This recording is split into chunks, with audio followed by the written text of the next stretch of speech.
মেহেরপুর জেলায় এবার ২০০০ হেক্টর জমিতে ফুলকপির চাষ করা হয়েছে।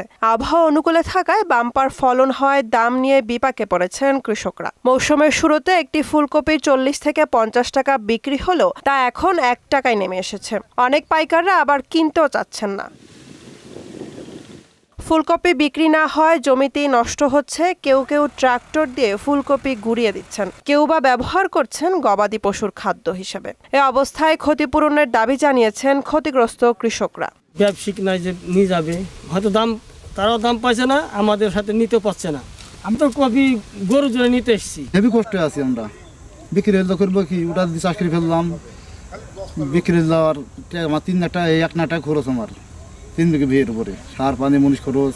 আমরা ফুলকপি বেচতে পারছি না, পাটি পাইনি, বেচা কিনা হয়েছে না। দামও তো নেই, যেহেতু সার, বীজ, লেবার খরচ, কীটনাশক এগুলো তো খুব দাম বেশি, যার জন্য চাষি খুব তো নাজেহাল। ক্ষতি পুষিয়ে দিতে সরকারি সহায়তা বরাদ্দ দিলে কৃষকদের মাঝে তা বিতরণ করার আশ্বাস দিয়েছেন উপজেলা কৃষি কর্মকর্তা। আমরা জানি যে উৎপাদন বেশি হলে সেবার দাম কমে যায়, যে কারণে কিছুটা দাম কম। বিভিন্ন ধরনের প্রশিক্ষণ এবং বিভিন্ন ধরনের উপকরণ দিয়ে থাকে। আমরা যদি সরকার থেকে সেরকম সহায়তা পাই তাহলে আমরা দিতে পারবো। প্রতি বিঘা জমিতে ফুলকপি চাষে প্রায় ৪০,০০০ টাকা খরচ হলেও বিক্রির হিসাবে এখন ৫,০০০ টাকাও হচ্ছে না। বুশরাত জাহান, মোহনা সংবাদ।